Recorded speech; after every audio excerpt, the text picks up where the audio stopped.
fiery horse with the speed of light, a cloud of dust, and a hearty hi-yo silver, the Lone Ranger.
With his faithful Indian companion Tonto, the daring and resourceful masked rider of the plains led the fight for law and order in the early western United States. Nowhere in the pages of history can one find a greater champion of justice. Return with us now to those thrilling days of yesteryear. From out of the past come the thundering hoofbeats of the great horse Silver. The Lone Ranger rides again. Come on, Silver! Let's go, big fellow! Hail, Silver! Hooray!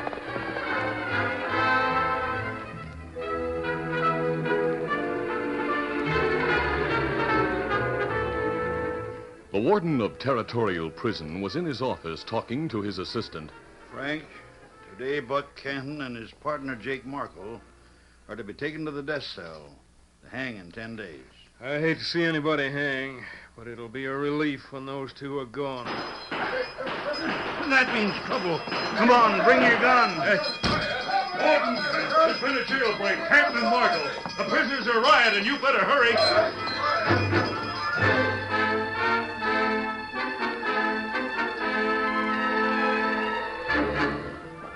Later, Buck Canton and his pal Jake Markle stopped on the bank of a stream in which they'd ridden to cover their trail.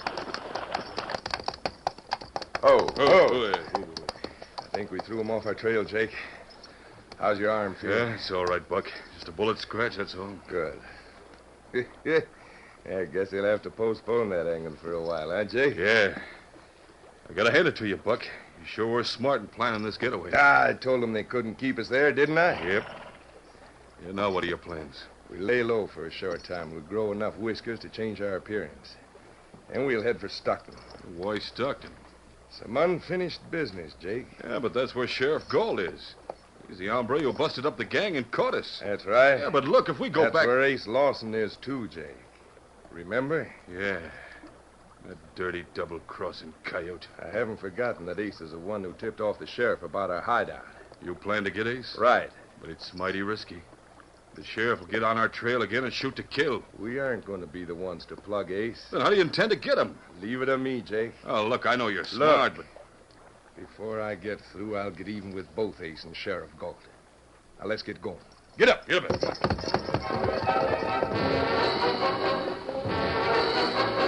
In Stockton, at the home of Sheriff Galt, the sheriff was having a heated conversation with his 21-year-old son, Bob. Well, Thunder Bob, you have to get a hold of yourself. I don't like you hanging around the cafe all the time like you do. Dad, I'm old enough to take care of myself. Now, son, please listen to your father. We're both worried about you. You're young and headstrong, and you might get into real trouble. Oh, Mom, stop worrying. I'm not going to get into trouble. I say you will. Like your ma says, you're headstrong. What's more, I heard that last night you drew your gun on somebody at the cafe. Lucky my deputy was there to interfere. I taught you to be a good shot and quick on the draw. No, I'm sorry I did. Bob, dear, please leave your gun at home. I'd feel better if you don't carry it. But, Mom, I can't go around without a gun. By Jiminy, you can and you will. There's a law in this town. I'm ordering you to leave your gun here, you understand? Now, hold on, Wait, Dad. both of you. Hank, I know you have the right as sheriff to order Bob not to take his gun, but, well, I'd rather have him do it of his own accord. For my sake. Please, son, promise me you'll leave your gun here at home. But, Mom, don't you Promise understand that... me, please. Well, all right, if it'll make you feel any better, I promise. But I'll be the laughing stock of the town. Better to have folks laugh than to get riled up and shoot somebody. Like you say, you're old enough to go your own way. But if you keep going to that cafe and gambling like you do... Excuse me, Dad. There's no use arguing. I promise not to carry a gun, and that's enough for one night. I'm going uptown for a while. Good night, Mom. Good night, Bob. Be home early and keep out of trouble. Bob, listen to me a minute. Yeah, what's the use? I don't know what's come over that boy. Oh, I'm sure he'll change for the better, Hank. We have to show more faith in him. If he keeps on, Martha, anything might happen. He'd make a fine lawman the way he can shoot and all, if he'd only get hold of himself. Maybe he'll be a lawman someday. Yes, it's going to take a lot of changing, Martha. A lot of changing.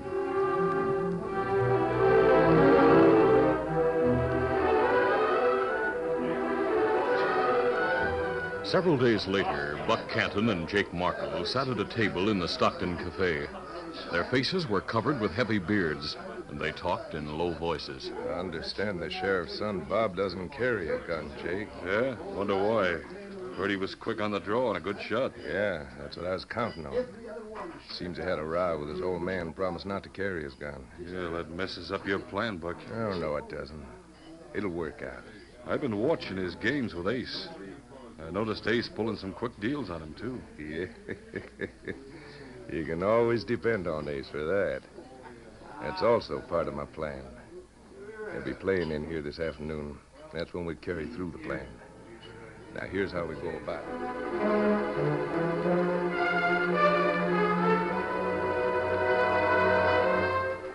Early that afternoon, the Lone Ranger, Tonto, and the Lone Ranger's nephew, Dan Reed, pitched camp in the hills near Stockton. As they fixed a lean-to, the Lone Ranger was saying, Tonto, I feel sure Canton and Marco will come to Stockton. They made threats against Sheriff Gull at their trial. Golly, does the sheriff know they escaped from prison? He must have been notified, Dan. There, that's finished. Well, me go to town now and get supplies and look round. May I go with you, Tonto? Me glad to have you, Dan. You and Dan go ahead, Tonto. I'll get the rest of the camp in shape. Come, Dan. We'll not be gone long, Kemosabe. Boy. Adios. Adios. Get him up, Scout. Come on, Victor.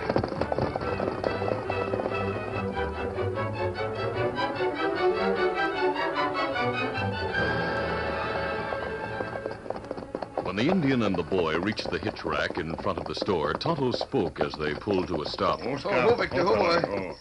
Dan, me notice Scout have loose shoe. You get supplies while me go to blacksmith shop. All right, steady, boy. When me ready to leave town, me meet you here. I'll wait. Get him up, Scout.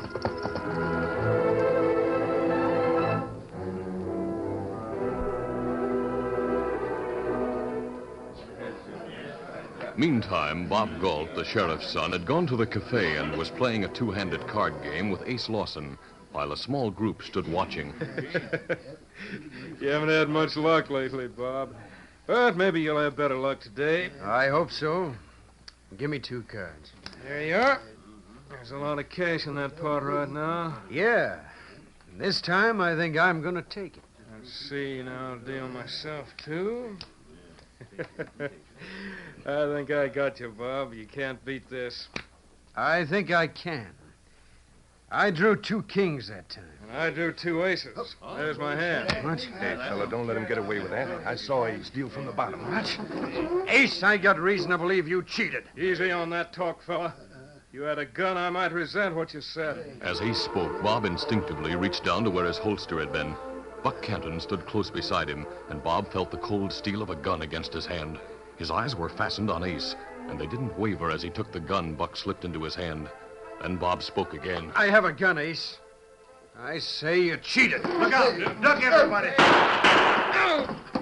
Ace got a bullet. Better have a look. Hey, Ace is dead. Somebody better go for the sheriff. Beat it, fella. It'll be a murder charge. I'll stall him. Go to the hideout marked on this paper. Hold it, everybody. Reach. Better do as he says, man. I'm backing out of here. The first one who tries to stop me gets a bullet. You'll not get far, Bob. I'll risk that. Steady, boy. Come on, get him.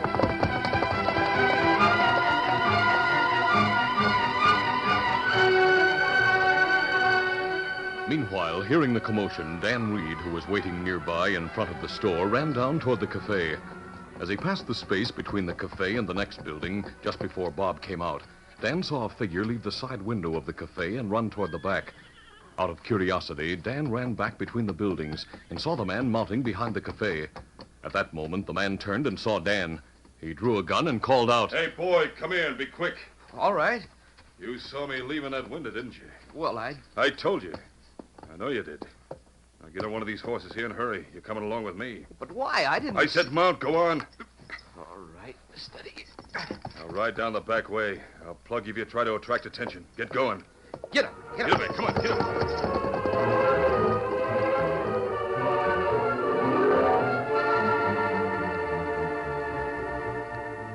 A few minutes later, just as the sheriff hurriedly went into the cafe, Tonto rode down the main street. Noticing the excitement as men crowded around the cafe door, Tonto stopped and dismounted. Oscar, open her. Easy, Scout. Easy. Then he went inside to see what was going on. When he entered, a man was telling the sheriff what occurred. Then a gun suddenly appeared in Bob's hand. They both jumped up. There were 2 quick shots, and Ace fell dead. I can't believe it. Bob left his gun home. Then he must have got another one someplace. We all saw the gunplay, didn't we, fellas? Tonto stood listening and watching. He saw the drawn look on the sheriff's face as he stood with all eyes on him. Then the sheriff spoke. All right, men. Form a posse and meet me in front of my office as soon as you can. We'll go after my son Bob and bring him in. Somebody get the coroner. I'm going to get my horse ready. As the crowd dispersed, Tonto noticed a gun on the floor under the table. He quickly bent down and picked it up. The name Ace was carved into the handle. Gun cold. It's not been fired. You put gun back. And then meet Dan. Go to camp. Tell Lone Ranger.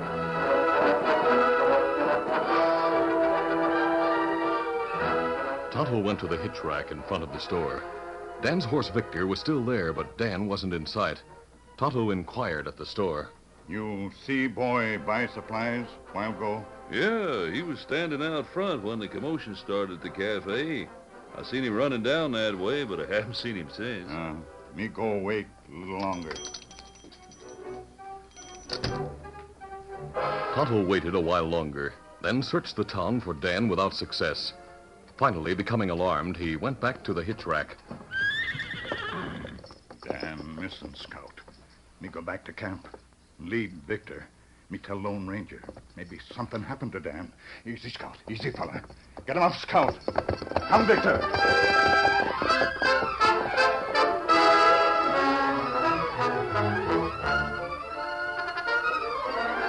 The curtain falls on the first act of our Lone Ranger adventure. Before the next exciting scenes, please permit us to pause for just a few moments.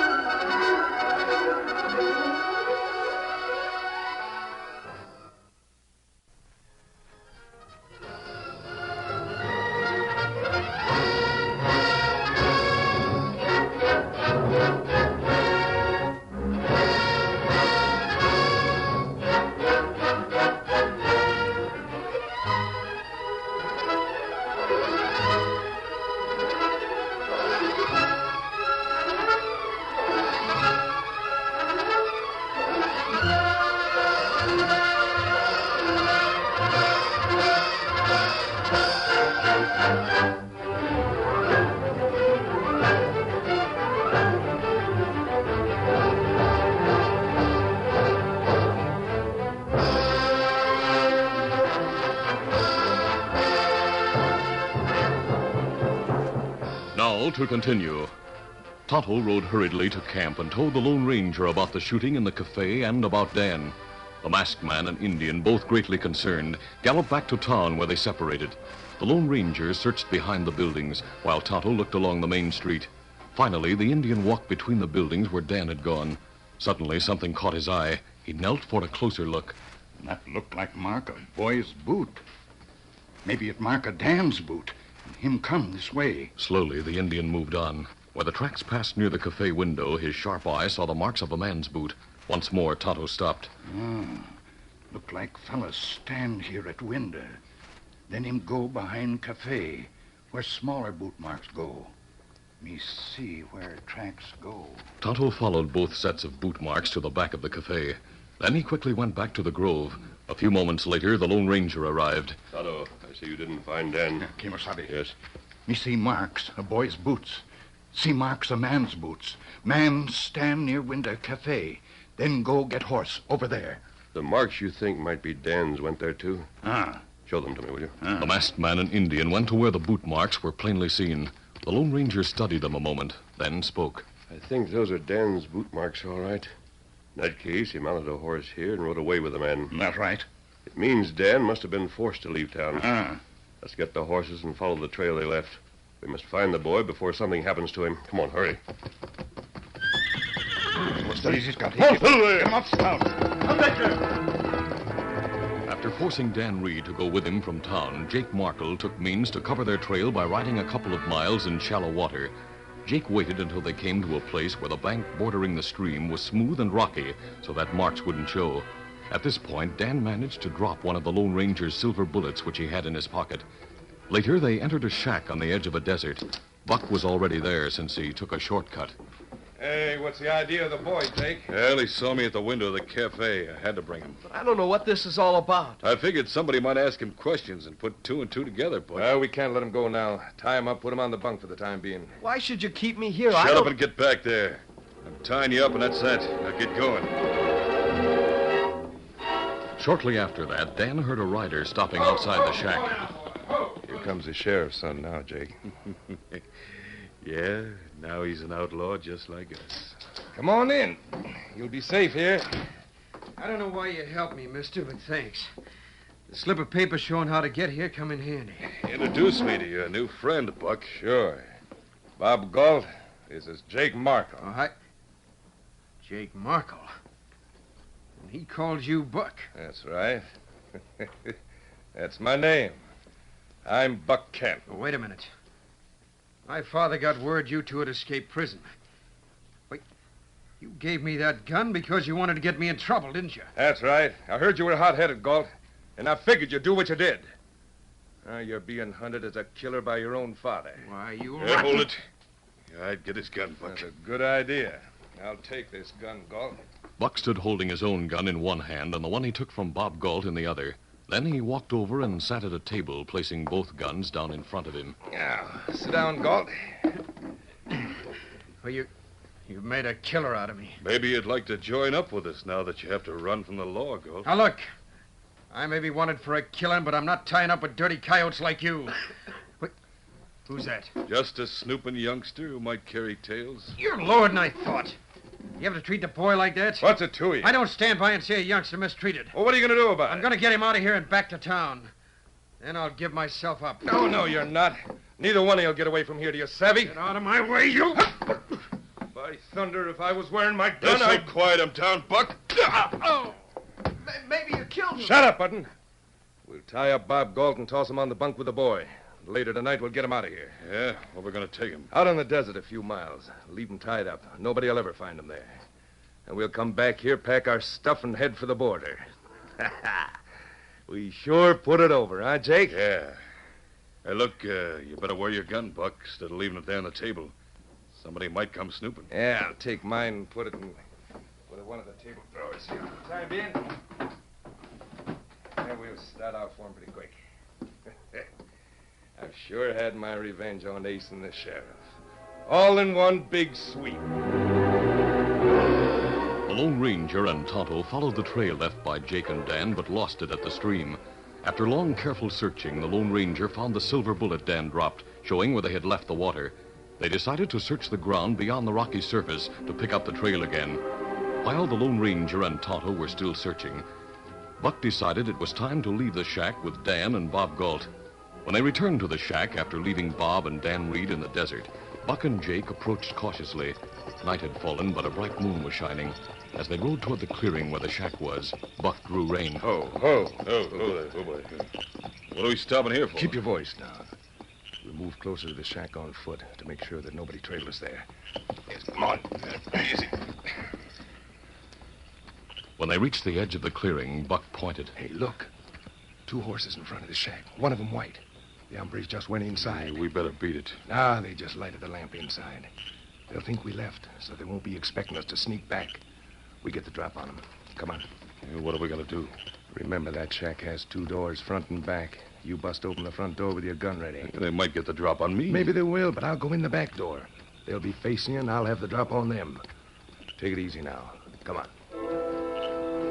Moving around the clearing, the 2 men approached the shack from behind. The wind was lightly blowing toward them so that the great horse Silver didn't catch their scent. Buck waited while Jake made his way cautiously around the shack toward the front door. Inside, the Lone Ranger was talking to Tonto. Somebody used this as a hideout, Tonto. This is where Dan was brought. We go outside, pick up trail again, maybe. Yes, the moonlight will help some. We'll see if... Silver give warning, Kinnahabie. Maybe All they... right, reach, both of you. Even as Jake spoke, the Lone Ranger, who had whirled to face the door, fired. Help me get gun. Now we'll I'm see... right behind you, mister. I got you and the redskin covered. Now drop your guns. Drop! All right. Buck, why'd you wait till they plugged me? That hombre's Stop whining, Jake. They'll both pay for shooting you. Buck Canton and Jake Markle. That's right, masked man.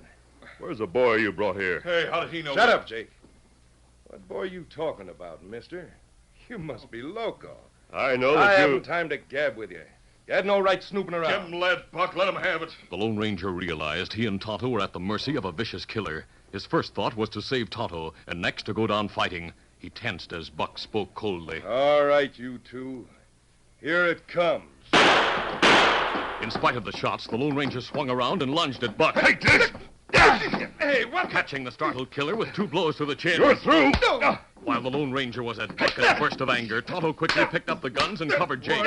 Meanwhile, Buck stepped back under the terrific rain of sledgehammer blows, at the same time trying to retaliate. I shot you twice, I don't savvy. You savvy this? No! Them shots. You wounded, maybe. No, I'm all right. Buck, you fool. You took the wrong gun when we left. You got the one you gave Galt with the blanks in it. Tonto, you hear that? It mean young feller, not shoot Ace Lawson. Now, look at this gun. 3 of the blanks have been fired. Buck fired 2 at me.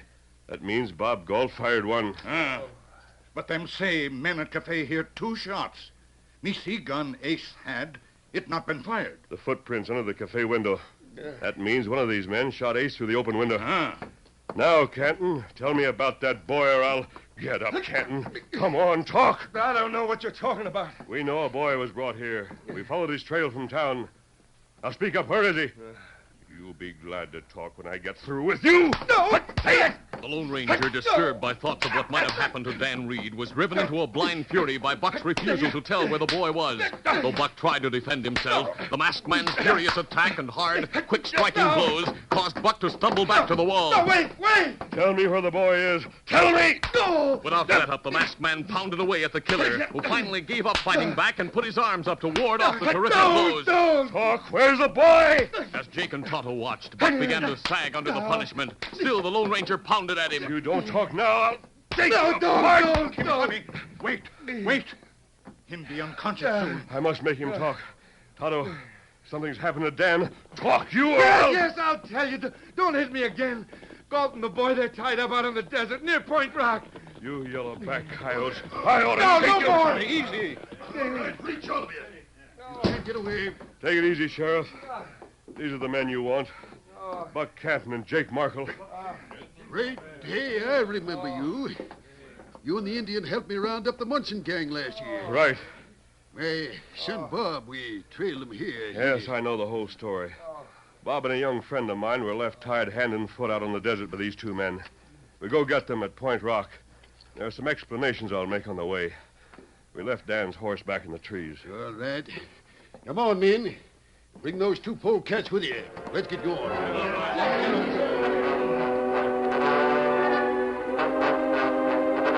Later on the desert, Dan and Bob heard the thud of horses, then saw the riders coming over the moonlit sand.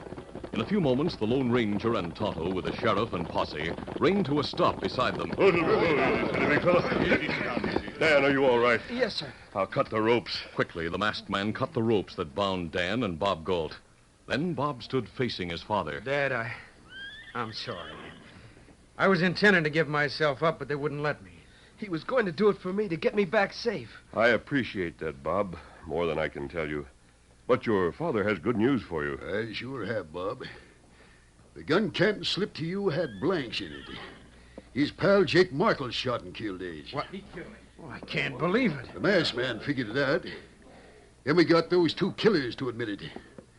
There's a delayed hanging waiting for both of them. Dad, believe me, from now on, I'll take your advice and Mom's. Fine, son. I'll make a good lawman out of you yet. I'm sure Bob will do his best, Sheriff. Well, now that we've found Dan, we'll cut off from here and head south. We'll see you again sometime. Yeah? We really came up this way to help find Canton and Markle. Well, you sure did it. And you left them kind of in poor shape, too.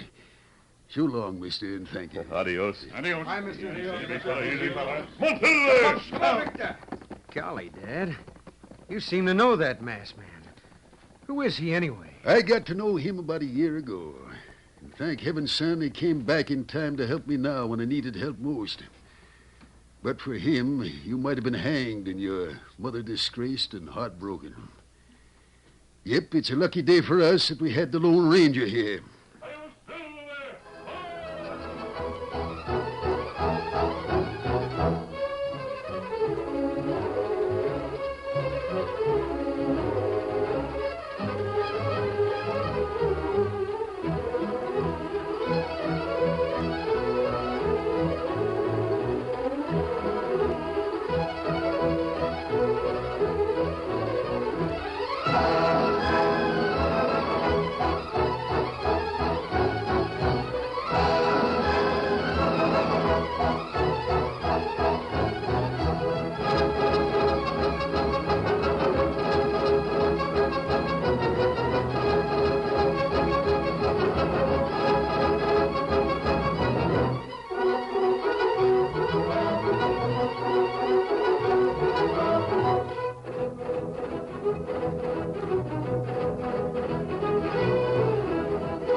This is a feature of the Lone Ranger Incorporated, created by George W. Trendle, produced by Trendle Campbell Enterprises, directed by Charles D. Livingston, and edited by Fran Stryker.